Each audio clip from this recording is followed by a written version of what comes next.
Смета бәясе 12 миллион сум. Объектка негіз узган елның декабрендә салына. Файдалануга тапшыру срогы 25 июнь бина бастырылган. Эшке эшләр һәм территорияны төзекләндерү, калган эшләр нигездә шулар. Внутренний газлар анда кертергә и оформление. Объектта эшләрнең барышы белән танышкан район һәм шәһәр башлыгы Равил Кузюров районның тиешле службалары җитәкчеләре белән берлектә районның үзәк хастаханәсе гинекология бүлегендә дә булды. Бүлектә эшке эшләр тәмамлану алдында булса, төзүчеләр, энергострой җәмгыяте эшчеләре бинаның фасадын тышлауга әле керешеп кенә киләләр.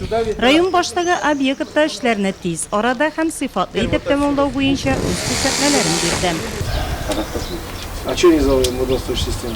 Ну, когда дефектовали, не заложили. Нет, тут такой. Здесь этого нет, вот так. Төзүчеләр гинекология бүлеген файдалануга тапшыру срокларына сыйышырга шандырдылар. Заказчылар исә подрядчылар сүзләренә торырлар дигән фикердә. Работы идут.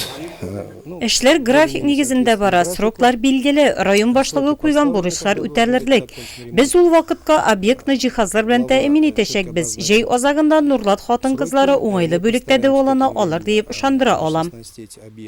Нурлатта 25 июньдә Красноармейская урамда төзелеп килүче тагын 2 йортта өй туйларына старт биреләчәк.